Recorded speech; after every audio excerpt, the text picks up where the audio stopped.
pequeña introducción. Yo le pido disculpas porque esto está, digamos, los médicos adultos no solemos dar charlas para pacientes, no pacientes, para padres o para familiares de pacientes. Generalmente, si la damos, la charlamos con los pacientes en el consultorio. Los pediatras están más habituados porque ven, tratan con los padres. Nosotros tratamos menos, no es que no tratamos menos con los padres. Tratamos que el paciente sea relativamente independiente y que venga a la consulta al principio con los padres y después que venga solo para seguir. De eso también voy a charlar algún aspecto que llamamos transición de la infancia a la adultez. Esta frase me gustó mucho porque refleja que ya en el siglo XV probablemente esto era un paciente con fibrosis quística. Digamos, hay aquel niño que al ser besado en la frente sabe ese al lado, él está embrujado y pronto debe morir.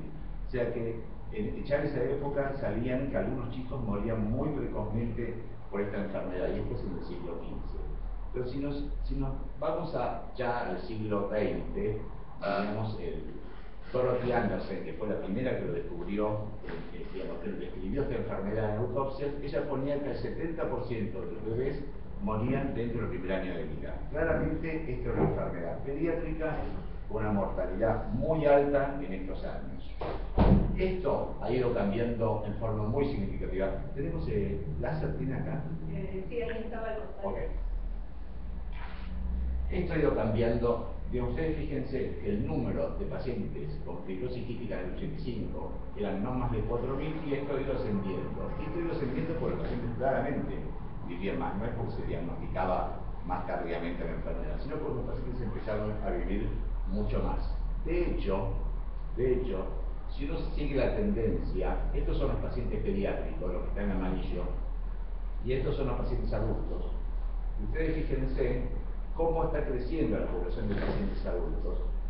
Prácticamente en unos pocos años va a haber más pacientes adultos con esta enfermedad que pacientes pediátricos. Y una de las deficiencias que siempre hablamos con la gente es que hay pocos médicos neumonólogos y pocos médicos en general que estén habituados al seguimiento de pacientes adultos. Es una enfermedad que nunca vieron y que la estamos apareciendo a ver en los últimos años. Entonces, prácticamente, por ejemplo, en Estados Unidos en este momento la sobrevida media es de 40 años. Cuando uno habla de sobrevida media significa, digamos, pacientes que viven 60 años y pacientes que viven menos, pero, digamos, y en algunos países nórdicos la sobrevida todavía es mayor, alrededor de los 50 años. Y en pocos años más esto va a ser muy parecido a enfermedades como son la diabetes, digamos, enfermedades crónicas que se van a poder sostener digamos, con medicación estable. ¿Y a qué se debe, digamos, la mejoría en el tratamiento para que los pacientes, antes que eran chicos y tenían un mal pronóstico, en la vida, ustedes me escuchan bien, ¿verdad? ¿O necesitan que hable en la vida adulta, digamos, puede llegar a vivir en la vida adulta? Lo primero que aparecieron fueron las enzimas pancreáticas, que eso mejoraron. Después la kinesioterapia de la vía aérea con los años mejoró. Los tratamientos antibióticos antiestafilococos, los tratamientos de venosos antihidrohormona, la solución hipertónica de cloruro de sodio para nebulizar a estos pacientes, y finalmente, digamos, el astrinonam y, digamos, la tobramicina en polvo seco, que son los últimos adelantos que generaron, digamos, que los pacientes tuviesen mejor calidad de vida y puedan ser, digamos, administrados con medicamentos que les sean más fáciles. Mínimamente voy a explicar algunas cosas para poder explicarles cómo funciona algunos medicamentos como el ivacaftor. Pero antes de llegar a eso, digamos, ¿qué es lo que les voy a mostrar? ¿Cuáles son las complicaciones más frecuentes en la vida adulta de estos pacientes con fibrosis quística y algunos aspectos de relación de estos pacientes, como es el trabajo, la sexualidad, algunas cosas, y el embarazo en estos pacientes? ¿Cómo llega el neumonólogo al paciente con fibrosis quística? Llega porque fue muchas veces, la mayor parte, diagnosticado en la infancia, y aquí vamos a charlar qué es transición versus lo que es derivación, diríamos, el concepto de eso. Vamos a ver poco del diagnóstico de fibrosis quística en la vida adulta por compromiso pulmonar. Son aquellos pacientes que solamente se lo diagnostican en la vida adulta. Esos muchas veces, por un lado, eran pacientes que estaban mal diagnosticados en la infancia, que tenía asma, que tenía bronquitis crónica, y eran pacientes con fibrosis quística, estaban mal diagnosticados. Pero muchos pacientes que tienen mutaciones infrecuentes tienen formas mucho más leves de la enfermedad y puede aparecer la enfermedad del diagnóstico, diríamos, en la vida adulta. Digamos, y después hay formas de compromiso de la fibrosis quística por compromiso que no es del pulmón. O sea, no llegan a tener compromiso pulmonar, pero tienen otros compromisos. Entonces, ¿por qué tenemos que charlar más de transición que de derivación? Básicamente porque cuando los pediatras tratan a estos pacientes, se encuentran con que, digamos, son pacientes inmaduros, son niños. Nosotros tenemos, digamos, que estimular la madurez del paciente hacia el autocuidado y la independencia de los padres. Muchas veces los chicos vienen y le preguntan, ¿vos te haces kinesia? Mamá, ¿me hago kinesia? Digamos, y eso pasa mucho en el ambiente pediátrico. Los adolescentes tienen que empezar a manejarse ellos solos, porque se manejan en otros aspectos de la vida y tienen que empezar a manejarse en estos también. El concepto de derivación es un hecho instantáneo. Cuando el pediatra dice, mira, a partir de mañana tenés 18 años, yo no te puedo atender más, porque el hospital me permite internar chicos hasta los 18 años. Entonces tenés que ir a ver al doctor Tanto, que es un médico de adultos, y el paciente ¿cómo siente? Eso lo siente como un abandono, digamos, porque esa es una situación de que ¿cómo? Mi pediatra, que me atendió desde que nací, ahora me manda al doctor Rizzo. ¿Quién corno es el doctor Rizzo? Digamos, entonces se siente abandonado, se siente traicionado por su pediatra y siente que lo va a atender un tipo que, diríamos, no lo conoce, no le importa, digamos, como son los adolescentes que tienen mucha resistencia ya por la enfermedad, cualquier enfermedad que un adolescente tenga, más este tipo de enfermedad. Entonces la transición es más que un momento puntual, es un proceso que va desde cuando uno empieza, suponiendo que esta es la línea de la vida de un niño, se quedó sin vida.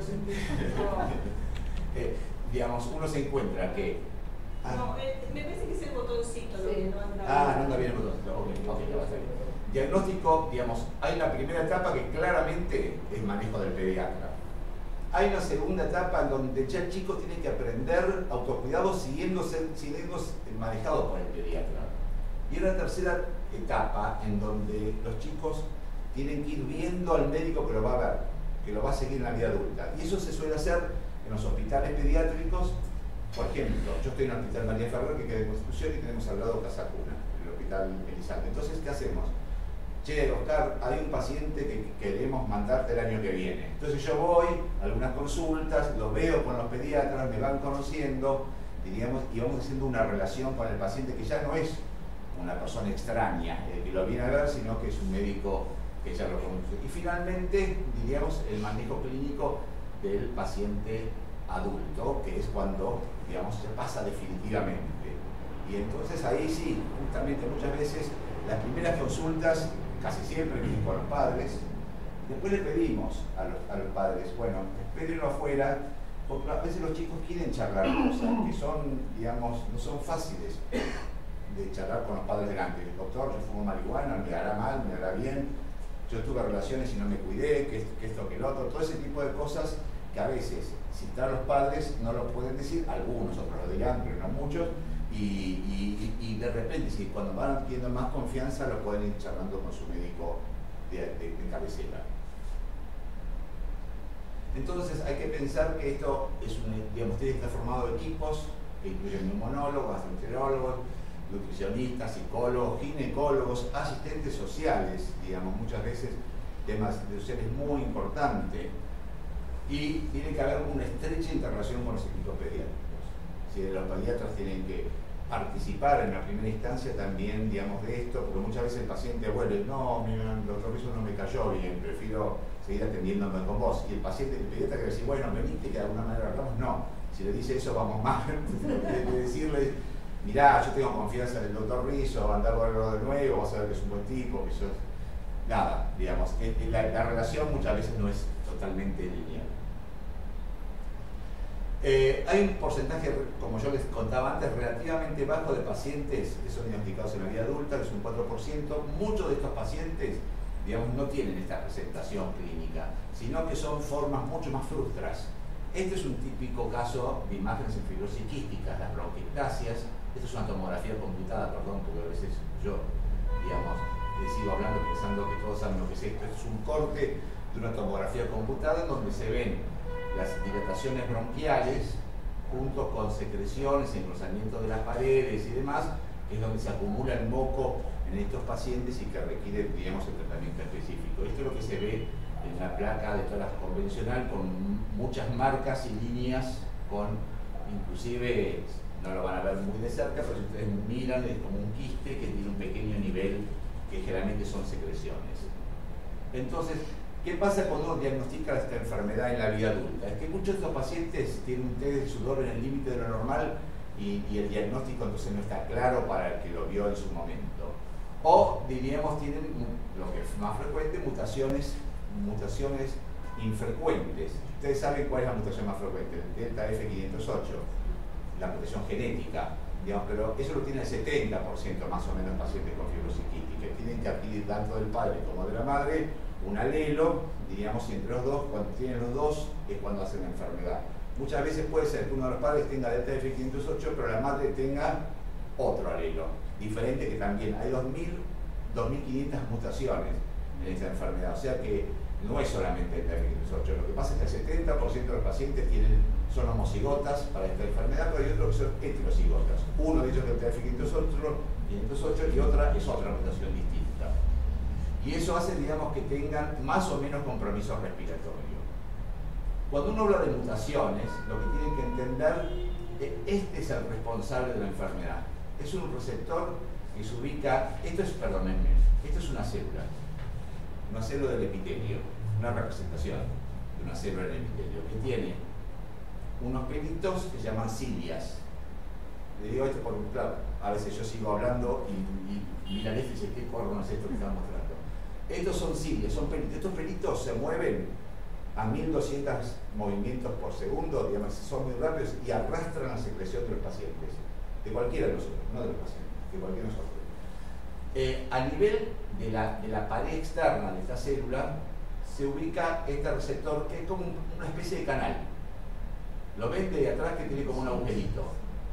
Este canal es el que permite, digamos, la salida o entrada de sodio y la salida y entrada de agua de la célula. Este canal es esta estructura proteica es el responsable de la enfermedad. Y la enfermedad, digamos, ¿cómo se forma esta estructura proteica? Se forma, como toda proteína, se forma en el núcleo. El ADN, ustedes saben que es la información que se transmite, diríamos, de generación de persona en persona. Entonces, el ADN de esta persona le da la información para que se forme esta proteína. Esta proteína avanza por la célula, pasa diferentes estructuras. Si es anómala, la misma célula la destruye. Y si está bien, si está estructurada bien, llega a la superficie y empieza a funcionar. Entonces, de acuerdo a donde esté la alteración que se produce en esta proteína, es la clase alterada que tienen estos pacientes de mutaciones genéticas. Por ejemplo, la más frecuente es la delta F508, que es se denomina clase 2. ¿Qué pasa? Se forma esto, pero como es anómalo, es una estructura alterada, en algún momento de pasaje por las células es destruido este receptor y no llega a la superficie de la célula. Veamos ahora el que yo les voy a mostrar, que es la clase 3. Este llega a la célula, llegó a la célula, pero está inactivo. ¿Por qué está inactivo? Porque tiene una estructura, esto es como la llave eléctrica, on-off, apagado y encendido. Esta estructura lo apaga o lo enciende el receptor, y estos pacientes lo tienen apagado. Entonces ahora yo les voy a mostrar que hay alguna medicación que tiende a prenderlo. Digamos, esto a nivel celular. Imagínense que esto está así grande, pero estamos hablando de una estructura celular, que es una estructura sumamente pequeña. Entonces, de acuerdo a la alteración que se produce, diríamos, hay distintos tipos de funcionalidad de este receptor. Cuanto más, digamos, la clase 1 es la más severa, directamente no se forma, la clase 2 tiene falta de maduración, la clase 3 tiene alteración de la regulación del canal, que es esto que yo les comentaba, la clase 4 tiene una alteración de la conductancia, y esta es un receptor que funciona con menor funcionalidad. En general los que tienen clase 5 y clase 6 no tienen síntomas respiratorios, son muy pocos, porque este receptor les funciona. Pueden tener otras alteraciones, por ejemplo sinusitis, pero no suelen tener compromiso pulmonar importante y tienen sobrevidas mucho más largas. Esto es simplemente para mostrarles que solamente con que haya un 4,5%, un 5%, más de un 5% del receptor funcionando es suficiente para que tenga actividad, diríamos, bastante parecida a lo normal. O sea, los pacientes que tienen síntomas respiratorios muy importantes tienen menos del 5% de este receptor funcionando. O sea, que si uno pudiese aumentar un 5% nada más la funcionalidad, aunque le falte el 95% restante, tendrían una vida bastante normal. O sea que esto de alguna manera significa que con poquito que se puede hacer tenemos chances, digamos, de que funcione en forma normal. Una de las cosas que ustedes, todos los que son familiares de pacientes con fibrosis quística saben, es el test del sudor. Y el test del sudor es un test en donde mide la cantidad de sodio y cloro, digamos, en el sudor de estos pacientes. Por eso hablamos de, digamos, que los pacientes tienen un sudor salado. En general, cuando uno lo mide, lo que se encuentra que es, digamos, que si de acuerdo a la cantidad de miliequivalentes de cloro que tenga el paciente, uno puede determinar con bastante seguridad qué tipo de alteración genética tiene. Por ejemplo, los pacientes que tienen más de 100 de test de sudor suelen tener las trastornos delta F508, o sea, tienen 100, 90 y pico, 120. Pero si un paciente tiene 60, lo más probable, 60 es un poco el límite, que no tenga signos respiratorios y que, por ejemplo, solamente pueda tener infertilidad, que es una de las manifestaciones extrapulmonares de los pacientes con fibrosis quística, que pueden ser porque faltan unos conductos que se llaman conductos deferentes que trasladan el semen. Los pacientes producen espermatozoides, pero faltan unos conductos que trasladan el semen y no llegan, digamos, entonces en la eyaculación a producir un semen que tenga espermatozoides. Y los que son prácticamente normales son la gente normal, obviamente, y los portadores sanos. Cada uno de los padres de un paciente con fibrosis quística es un portador probablemente de uno de los genes que ese chico tiene. Entonces, ¿quiénes son los que pueden vivir más? En general son pacientes que tienen otro tipo de mutaciones, pero hay un 30% de los pacientes que tienen el delta F, que es la mutación más severa que conocemos, que pueden sobrevivir a largo plazo, un porcentaje muy importante. ¿Y quiénes son? Los que tienen, diríamos, suficiencia pancreática aceptable y los que se colonizan con pseudomonas aeruginosa más tardíamente en la vida. O sea, a esto que va, a que los pacientes, cuando uno detecta la aparición de una pseudomonas aeruginosa en el esputo, tiene que hacer el pediatra, porque generalmente es el pediatra que lo detecta, todo lo posible por tratar de erradicarla rápidamente. Digamos, cuanto más chances tenga de erradicarlo inicialmente, más chances tiene de poder prolongar la vida de sus pacientes. Y obviamente hay algunos que tienen peor pronóstico, los que tienen estenotrophomonas maltophilia o Burkholderia cepacia, que son gérmenes, digamos, más agresivos.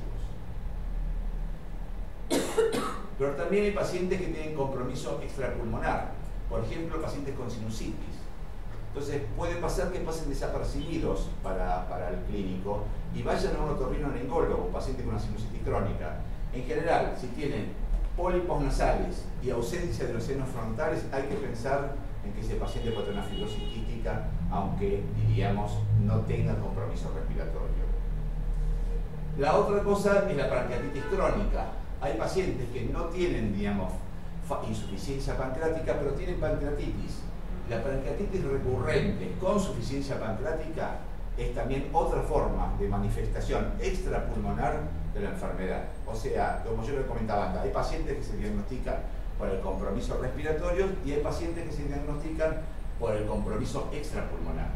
Y como yo les contaba antes, diríamos los pacientes que tienen ausencia bilateral de los conductos eferentes, que tienen mínimos síntomas respiratorios pero son infértiles. En general, lo que reciben, ¿dónde van?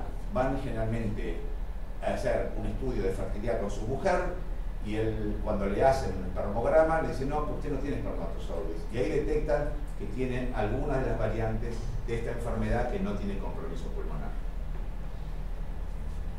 Aparte del compromiso pulmonar, que digamos, yo no me voy a referir mucho en profundidad, digamos, claramente la pseudomonas empieza en algún momento de la infancia y es el germen predominante en la vida adulta de los pacientes, y en cambio el estafilococo va decayendo, empiezan a aparecer unas bacterias que no hay que olvidar, se llaman micobacterias, son parecidas a las micobacterias tuberculosis, pero digamos que no son exactamente tuberculosis, sino son Mycobacterium abscessus, digamos, o algunos otros Mycobacterium, digamos, y el complejo Burkholderia cepacia. Pero no me quiero referir a aspectos totalmente clínicos, lo único que les voy a decir es que la pseudomonas se ve más frecuentemente en adultos que en chicos.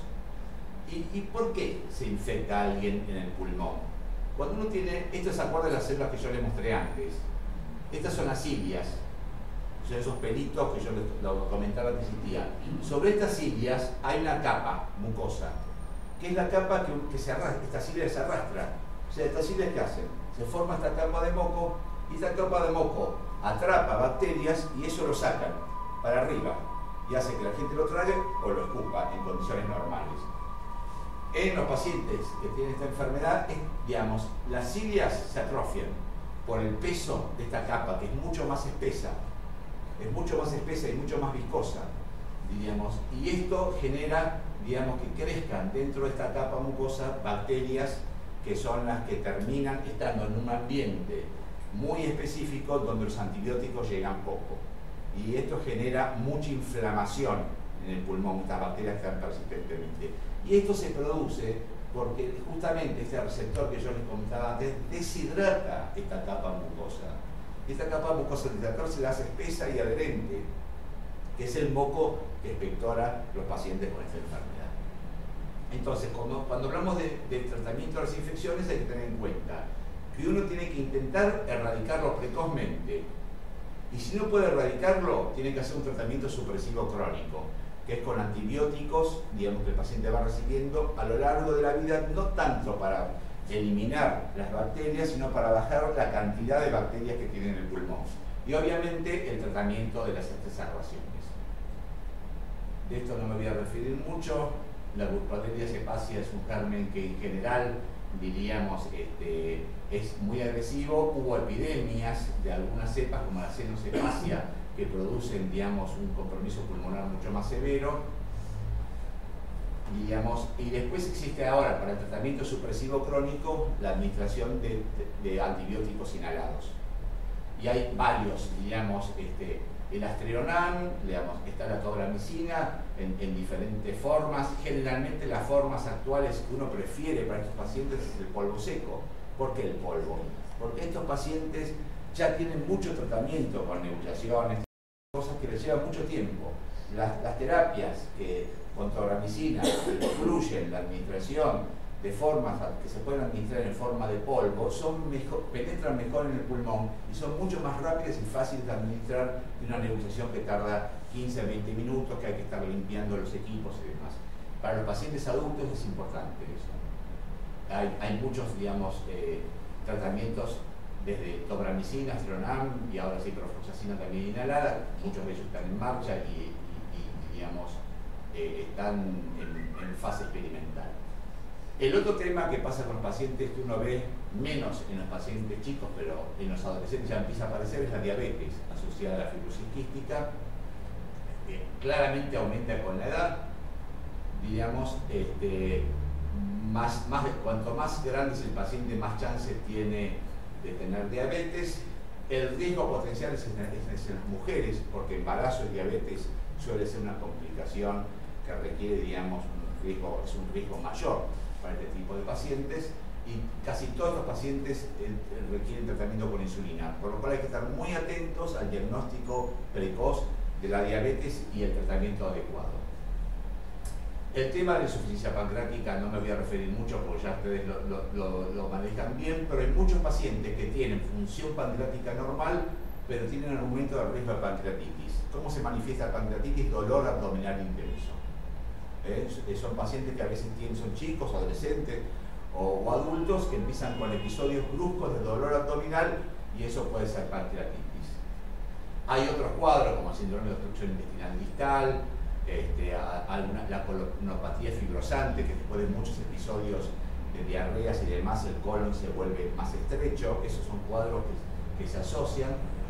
La osteoporosis, que es una situación que uno ve frecuentemente asociada a las mujeres después de la menopausia. Este paciente se presenta precozmente, hay que tenerla en cuenta, el médico tiene que evaluar si estos pacientes tienen osteoporosis, a veces se puede agregar post-trasplante, y otras veces tienen, digamos, una manifestación que es la osteopatía hipertrófica pulmonar, que ustedes lo pueden ver en estos pacientes, que es las uñas en vidrio de reloj, digamos, con las uñas, digamos, con una tendencia a curvarse para adentro.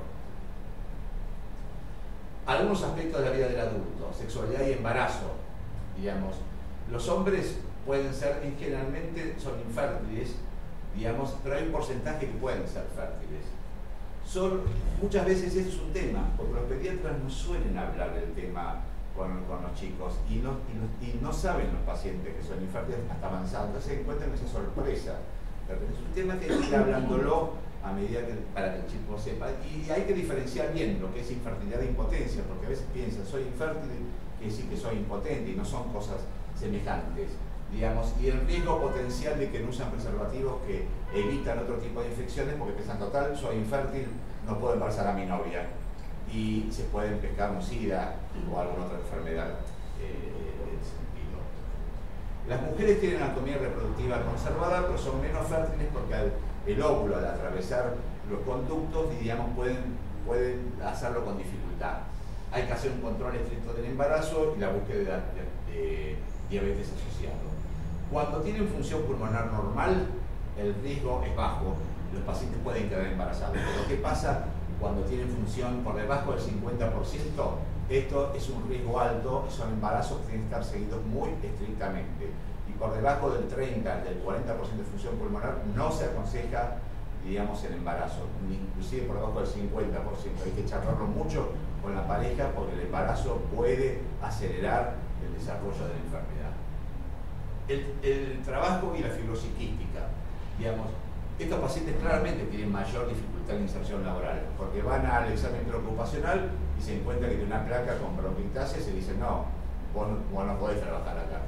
Digamos, y por otra parte tienen mucho tiempo dedicado al tratamiento, y ese tiempo dedicado al tratamiento hace que tengan que dedicarle menos tiempo al trabajo, entonces necesitan varias horas al día para poder hacer las negociaciones. Entonces todo lo que podamos reducir, diríamos, en lo que se refiere a las terapias respiratorias que el paciente puede usar es mejor, porque van en beneficio de tener más horas, digamos, poder dedicarle a otro tipo de actividad, digamos, que no sea estrictamente su salud.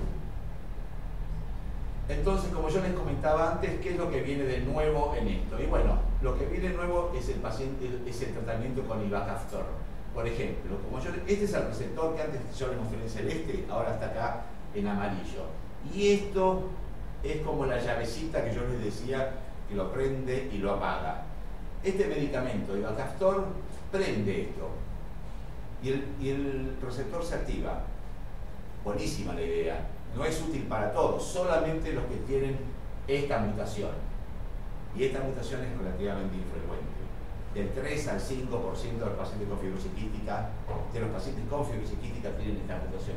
Pero los que tienen esta mutación se benefician enormemente con el tratamiento, porque tienen el receptor activo, el receptor inactivo, pero que se puede reactivar con esta medicación. Es la primera medicación que modula la actividad del CFTR, que es este receptor. Este es el trabajo original que dio lugar, digamos, al Ivacaftor, y acá le he puesto simplemente, muy sencillamente, este es un gráfico que muestra dos cosas. Estos son los pacientes, digamos, acá es cuando empiezan el tratamiento, y está, digamos, este es el trabajo inicial, donde había un grupo que era placebo y un grupo que recibe la medicación. Ustedes saben lo que es placebo, le dan, digamos, dos medicamentos que son iguales, pero hay un grupo que recibe el medicamento activo y otro grupo que no lo recibe. Es la forma de poder comprobar si sirve o no sirve un medicamento. Entonces, por ejemplo, acá el grupo que recibió placebo está en color violeta. Y esto con respecto al test del sudor. Ustedes acuérdense que el test del sudor está por encima de 100 más o menos en estos pacientes. El que recibió placebo sigue con todo el test de sudor al mismo nivel que siempre. Y el que recibió el tratamiento, fantásticamente a los 15 días normaliza el test del sudor. O sea que estos pacientes es como si no tuvieran la enfermedad, digamos, en ese sentido. Claro que tiene un daño estructural. Esto es lo que pasa con la capacidad funcional, no importa el valor, este se llama FB1. Los pacientes que recibían placebo, la función pulmonar estaba igual o ligeramente en descendiente. Los pacientes que recibían la medicación, el Ivacaftor, rápidamente aumentaban. ¿Cuánto aumentaban? Un 10%. ¿Es mucho? No es muchísimo, pero es suficiente. Un 10% de mejoría en la capacidad pulmonar es mucho para los pacientes que tienen muy reducida su capacidad. En general, lo que es conveniente es empezar esta medicación cuando la gente todavía no tiene un gran compromiso pulmonar, porque esos pacientes van a mantenerse de por vida con muy buena capacidad pulmonar. ¿Qué es, digamos, cómo están? Entonces yo les comentaba que yo tengo un paciente que tiene esta mutación, G551D. Digamos, por razones que tienen que ver con mi paciente, que a él no le gusta mucho, digamos, yo no voy a ni decir su nombre, simplemente le voy a contar cómo es la situación de él. Era un paciente que yo lo veo desde que tenía 15 años, tiene 32 años, digamos, y Pibete un día, hace muchos años, me dice, mirá que tiene una mutación rara, que era G551D. Omar Pibete, ustedes quizás no conocen todo. Entonces, digo, sí, Omar, bueno, en ese momento no teníamos ningún tratamiento específico para eso, era un dato académico. Tenía G551D. Un día yo me pongo a leer, lo llamo a Pibete, digo, che, ya apareció este medicamento que lo están probando. Y me dice, sí, están probándolo y ya pronto va a salir. Él estaba más al tanto que yo de cómo venía eso en marcha. Cuando apareció el medicamento dijimos, wow, bueno, vamos a dárselo. El paciente, cuando tenía 15 años, tenía una función pulmonar aceptable, con los años fue cayendo, digamos, él tiene 30 y pico, 32 años. La verdad es que ahora había llegado a una función pulmonar que era del 30% de lo normal. Una función pulmonar bastante comprometida, con lo cual todos los trabajos se hicieron con pacientes que tenían más del 50% de capacidad funcional. Entonces, un poco la primera duda, ¿estará en condiciones de recibir esta medicación o estoy llegando un poco tarde con este paciente? Bueno, nada, dijimos, vamos a hacer todo lo posible porque es un medicamento nuevo, digamos, vamos a tratar de dárselo y ver qué es lo que pasa. Claro, cuando averiguamos, obviamente es un medicamento sumamente costoso, la obra social, que es lo primero que me dice, no doctor, este medicamento no está aprobado por el ANMAT. No está aprobado por el ANMAT, no se lo podemos dar. Digo, mire, en realidad fuimos a hablar con él, la esposa, que es muy, digamos, colabora muchísimo con él, fuimos a hablar y dijimos, mire, la verdad es un medicamento, yo le mostré toda la bibliografía que había y demás, es un medicamento que puede servir. Y el director médico me dice, mire doctor, yo no me puedo hacer cargo de esto, el ANMAT no lo tiene aprobado, medicamento que no está en Argentina, hay que importarlo en el exterior. Yo no puedo hacer nada, digamos, y tengo la ley que me protege, decía el médico. Digamos, la verdad que buena onda, digamos, no es que, él decía lo que se cubría, un medicamento muy costoso, que no es que se lo da una vez, era de por vida, que yo dije, bueno, tenemos que seguir adelante. Entonces nos conectamos con FIPAM, en donde la parte de asesoría médica, Raúl Montesano. Sí. Con Raúl, que realmente se portó muy bien, hicimos una presentación judicial, digamos, un recurso de amparo, y el juez en 3 meses, digamos, dictaminó que la obra social sí o sí tenía que hacerse cargo del medicamento.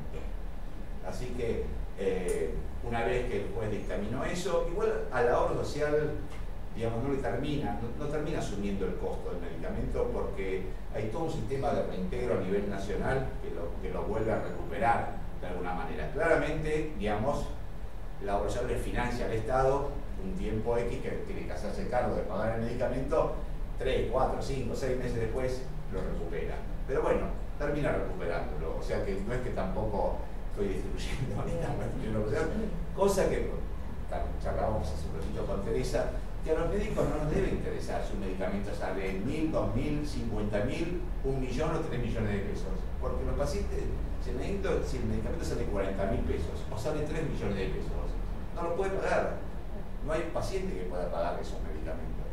Entonces, digamos, tiene que haber algún sistema que se haga cargo de alguna manera de poder solucionar esto. Más en esta variante, que son un grupo relativamente pequeños de pacientes y que nunca van a ser en Argentina más de 4 o 5 pacientes que reciban el Ivacaftor. Nada, el paciente empezó a recibirlo. Digamos, el Ivacaftor en el mes de diciembre del 2014, noviembre, no me acuerdo, ¿no? Sí, Noviembre, diciembre. Empezó a recibirlo.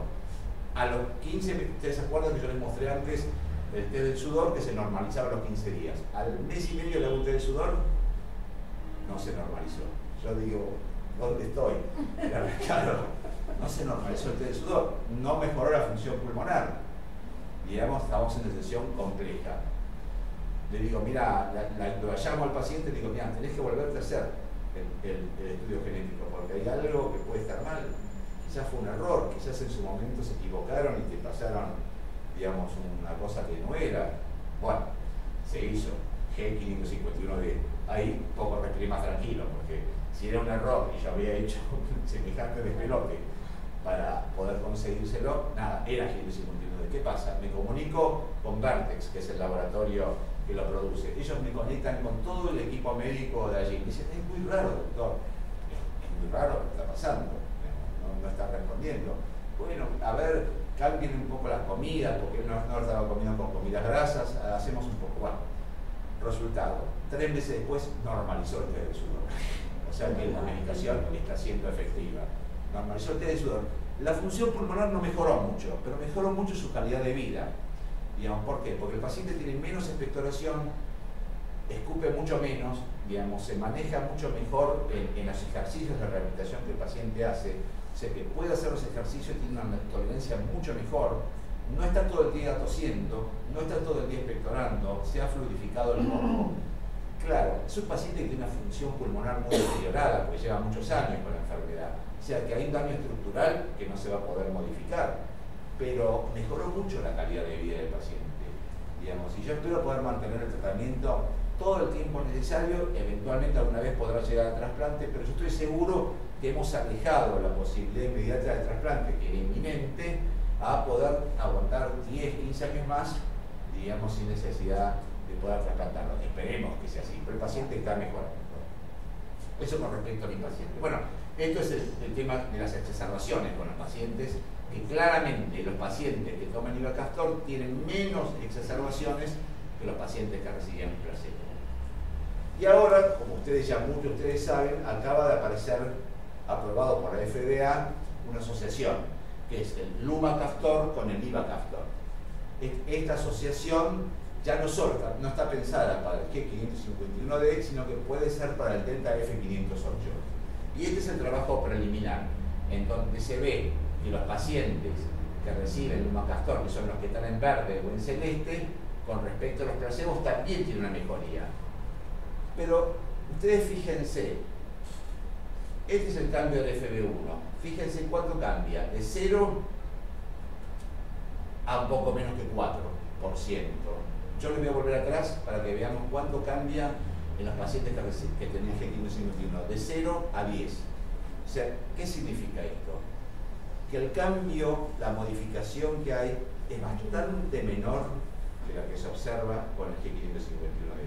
O sea, que los pacientes pueden mejorar un 3 o un 4%. ¿Es mucho eso? Y no. Si 10% era suficiente, 3-4% no es mucho. Está claro que puede beneficiarse, pero no es el beneficio que tenemos con los pacientes que tienen G551D. No hay que tomar esto como una terapia milagrosa. Es el comienzo del tratamiento. ¿Qué es lo que esto está diciendo? Que estamos con una chance. Va a mejorar un porcentaje si el paciente está haciendo todo lo demás correctamente, pero un 4% mejora si el paciente no estaba recibiendo torbamicina, o no estaba recibiendo colistina, o no estaba recibiendo astronam, o no estaba recibiendo un antibiótico. Ese 4% puede mejorarse con otras cosas, si no está recibiendo alguna kinesia, si no está haciendo rehabilitación.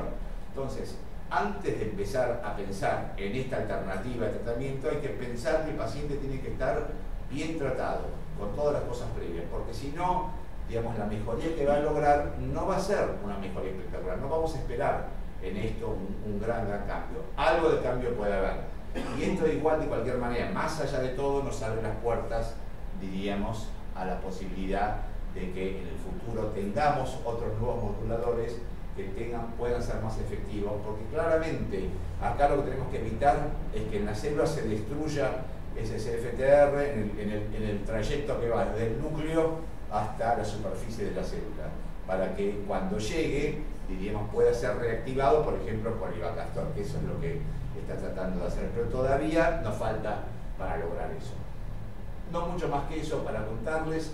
Esto, digamos, esto es la comparación entre el 10% con el Ivacaftor solo y el 2 o 3% con la asociación del Ivacaftor, pero para delta F508. Claro, si decimos que el G551 es el 3% de los pacientes con fibrosis quística, deben ser 5.000 pacientes, digamos, en el mundo, quizás, que puedan recibirlo. Esto son millones de pacientes, son muchos más, miles, no sé si millones, miles de pacientes. Pero bueno, habrá que evaluar muy juiciosamente qué pacientes tienden a recibir estos. Y lo último, diríamos, es el tema del trasplante pulmonar en estos pacientes. Esto ha ido cambiando enormemente en los últimos 10 años. El trasplante pulmonar antes era una salvación, digamos, era una situación de salvataje, digamos, de última instancia. En este momento es una alternativa útil y muy buena. Los pacientes que se trasplantan le cambian la vida, digamos, le cambian la vida. Claro que no, un paciente no puede llegar a estar en un respirador al trasplante, tiene que pasar por todo un proceso, digamos, en donde requiere que los pacientes sean adecuadamente evaluados, entren en un plan de trasplante, pero los pacientes que se trasplantan es una cosa increíble, digamos, porque ahora hay nuevos medicamentos inmunosupresores. Los pacientes que pueden llegar al trasplante realmente les cambian la vida.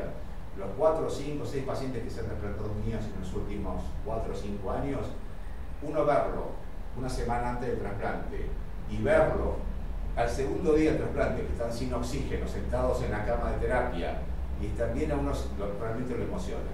O sea que realmente el trasplante es una alternativa de tratamiento. Claramente, tratamiento, para tener un trasplante tenemos que tener órganos, digamos, y lamentablemente el pulmón no es un órgano fácil de obtener.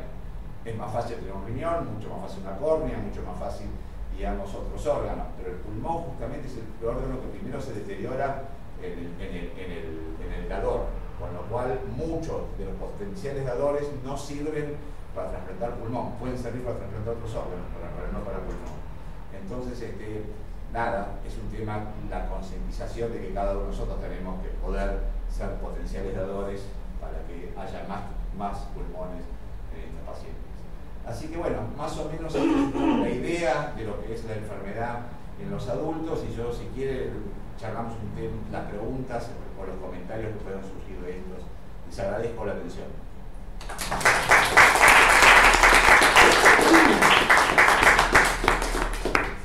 Preguntas, comentarios, siéntanse libres, digamos. Sí, ¿cómo es tu nombre? Daniel. ¿Vos sos familiar? No, yo tengo fibrosis quística. ¿Vos tenés fibrosis?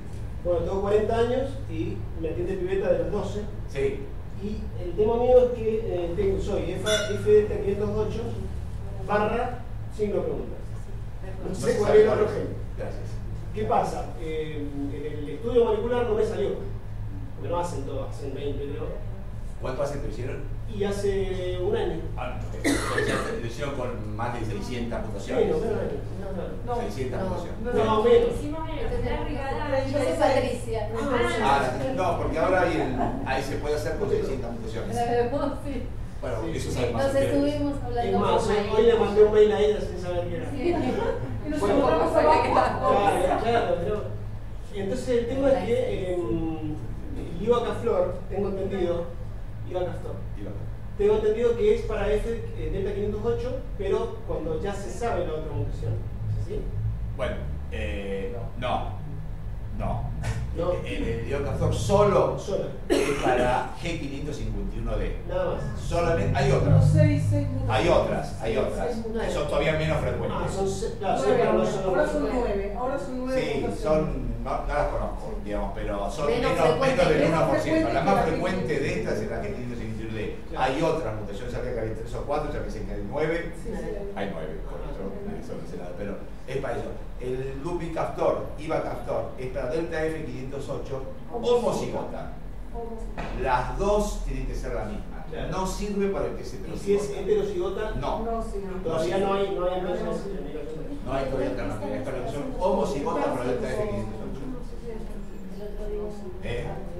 Están haciendo estudios. Sí, pero pero aparentemente, digamos, si tiene un 4% de mejoría con los homocigotas, los heterocigotas, va a ser despreciable. A veces hay que tener mucho cuidado, porque una cosa puede ser, digamos, uno demuestre estadísticamente un cambio o una diferencia, pero que en la vida real esa diferencia sea no significativa. Entonces uno dice, bueno, hay un 3% de cambio, 2% de cambio. Bueno, es un cambio, pero en la vida real no se digamos, en el mundo, la gente no lo siente ese cambio, no lo puede visualizar. Yo dudo que alguien pueda visualizar un 4%. Un 3 o un 4% dudo, pero bueno. Habrá que ver más estudios, habrá que ver cómo sigue, porque no solamente el FB1, también disminuyen las exacerbaciones. Hay un 30% de menores exacerbaciones. Eso es un dato que habrá que evaluar. Creo que necesita recorrer un poco esto. Una cosa es un estudio de investigación en donde los pacientes eligen de manera muy cuidadosa, y otra cosa es el mundo real, donde los pacientes no se eligen, lo consumen, y entonces habrá que ver eso en el mundo real, cómo será. Pero es en este momento la única indicación de la asociación es en los pacientes, digamos, que tienen las dos mutaciones. Ustedes corríjanme, ustedes son expertos. Las dos delta F. Las dos delta Las dos F. delta F. Pueden tener otras dos. No, las dos delta F y delta F. Igual, digamos, a vos te sigue Omar. Sí. Está bien, digamos, vos estás bien seguido. Pero generalmente yo siempre insisto, los pacientes tienen que estar haciendo todo. Tienen que estar haciendo rehabilitación, Seguro, tienen que estar haciendo negociaciones, tienen que estar haciendo la kinesia, tienen que estar haciendo todo, porque eso es lo que les va a cambiar la vida. Yo estoy viviendo en Buenos Aires, yo soy de Mendoza. En A mí me Mendoza. seguía Lisanti, no sé si lo conocen. Sí, lo conozco.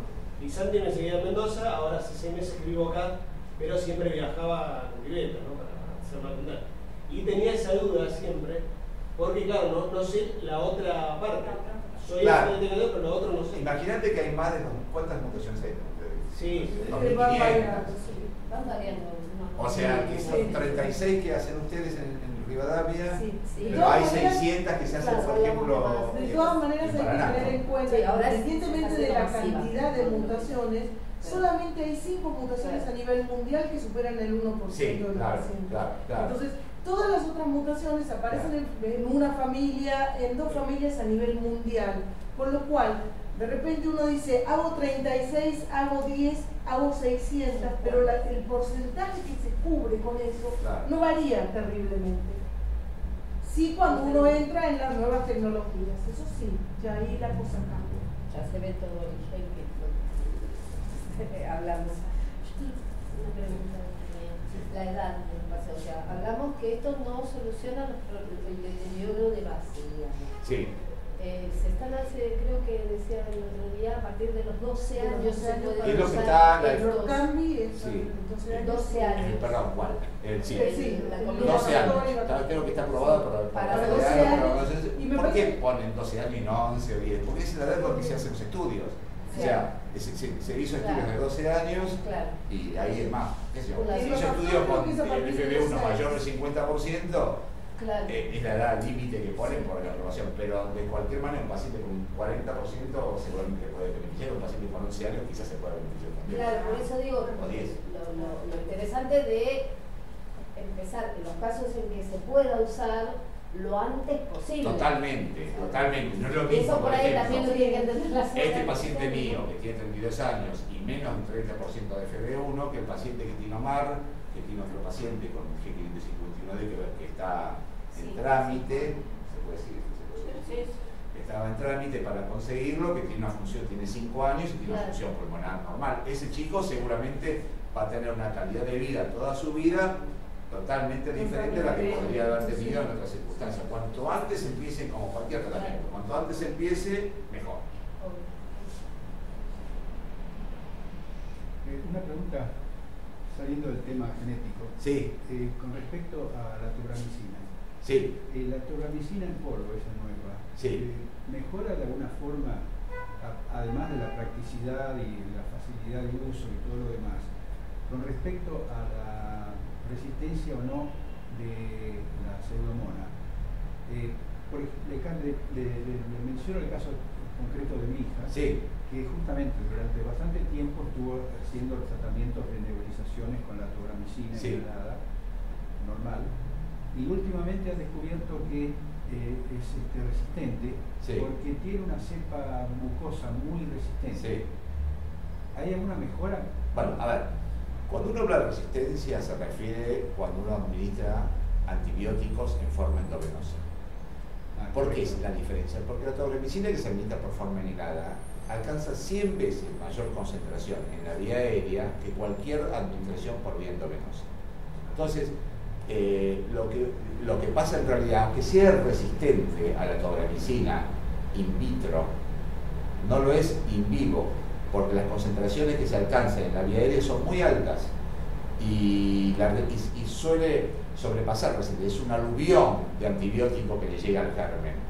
Lo que pasa es que, bueno, las formas mucosas, que son el 99% de las formas de resistencia de la Pseudomonas, de hecho todos los pacientes tienen, me resultaría muy raro ver una Pseudomonas esplácnica, digamos, no mucosa, con cepas no mucosas, hay, pero es raro. En general son formas de resistencia de la Pseudomonas que se meten en ese magma de secreciones y generan su propia cápsula y generan su propia, es una comunidad de Pseudomonas. O sea, cuando la Pseudomonas entra en la vía respiratoria, en esa capa mucosa que yo les había mostrado antes, pierde, por ejemplo, todas sus cilias y pierde su flagelo. O sea, la Pseudomonas se desnuda ahí adentro, es mucho más sensible a cualquier medio, curiosamente, pero al estar rodeada de esa cápsula, de esa secreción que ella misma produce, está aislada del resto y vive en colonias que se intercomunican por mecanismos que llaman quorum sensing, que no voy a explicar en detalle, pero son formas de comunicarse. Entonces, toda la colonia está enterada. Tenemos 5 kilos de comida en este sector, tenemos 4 kilos, tenemos 3 kilos, liberémoslo. Rompen eso, forman otra vez la forma esplácnica y se van a otro sector del pulmón. O sea que tiene una forma inteligente de comportamiento estas Pseudomonas. A veces uno las capta en esa forma de que tienen de dispararse de un sector al otro, que como no tienen cápsula son más fácilmente. Estoy hablando de una forma muy sencilla, pero que más o menos se explica cómo esto funciona. Digamos que cuando están dentro de esa capa mucosa, que no les llega bien el antibiótico, ni por vía endovenosa, llega un poco mejor por vía aérea, pero llega poco igual. Claro. Pero igual, de cualquier manera, no se hace la resistencia para aplicar la tobramicina, porque la cantidad que uno le da es muy elevada. Ahora, si uno, si se ve que clínicamente no responde, podría pasar, por ejemplo, al Estronam, o va a poder pasar a la ciprofloxacina inhalada, que es una nueva forma de antibiótico también. Sí, en el caso concreto de mi hija le han reemplazado para inhalación los antibióticos, pero le han dejado de usar la tobramicina. Por eso preguntaba si la administración en polvo puede mejorar No, en general la diferencia, es decir, penetra mejor. La forma que tiene el polvo es una forma, parece una pelotita de golf perforada, que tiene una aerodinámica aceptable y entonces penetra bien la vía aérea, penetra muy bien. Pero en general, no es eso lo que se busca. Se busca mejorar al paciente su calidad de vida. Una nebulización tarda 15 minutos, usar una de las formas en polvo son 5 o 10 minutos. También tiene sus complicaciones. A veces los pacientes tosen, a veces no lo toleran bien porque tosen bastante con el polvo más que con la nebulización. De hecho, hay algunos pacientes que tienen que suspenderla, porque no lo toleran, prefieren la nebulización. A mí me producía espasmo Claro. Por eso. Impresionante, no podía operar. Claro, por eso. Esa es una dificultad, de las dificultades que tiene. Sí, el polvo. El Toby. El Toby, sí. El Toby. El Toby, El Toby es un patán.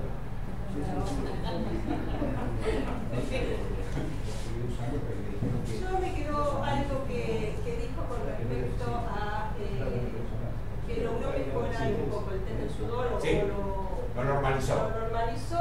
Y habló algo sobre que le habían dicho la nutrición. Sí, bueno. ¿Tiene algo que ver que estén haciendo estos tratamientos y tengan que cambiar un poco todo el panorama del tratamiento que están haciendo? A ver, los Las pacientes enzimas, las mejoran mucho, no, las enzimas seguramente van a tener que recibir la misma cantidad porque eso no cambia nada, pero los pacientes están mejor nutridos, porque como conversábamos antes, y eso es importante decirlo, un paciente fibroquístico tiene un consumo energético muy alto para respirar, muy alto, equivalente de un deportista, el consumo, el gasto energético que tiene, o sea, que gasta muchas calorías al respirar. Y esas calorías que se gastan tienen que ver con el esfuerzo muscular que significa respirar cuando tiene un pulmón lleno de secreciones y que es difícil. Si el paciente mejora las secreciones, se hacen menos adherentes, el esfuerzo del trabajo muscular respiratorio disminuye y al disminuir ese trabajo respiratorio pueden aportar más calorías al resto de las cosas y mejoran su peso. Mejoran el peso. Los pacientes que tienen eso mejoran el peso. Pero dijo algo como que tenía que haber agregado más grasas o algo al tratamiento para que... No, lo que yo dije en su momento es que el paciente, lo que me dijeron ellos allá, es que yo le diese la medicación con grasas porque se absorbe mejor, con más grasa. O sea que si hay poca cantidad de grasa en la comida se absorbe menos el glutamate. Con grasa se absorbe más. Bueno, me dije, por ejemplo, desayunara como media luna de manteca. Y aparte, qué sé yo, mejoró, no sé si lo hice solo. manteca de nuceles. Sí, claro, Que ellos no necesitan. claro, claro. Pero eso es para tenerlo en cuenta y realmente Sí. rescatarlo al momento de indicar. Sí, sí. Bueno, ¿alguna pregunta más? ¿Comentarios? Bueno, muchas gracias.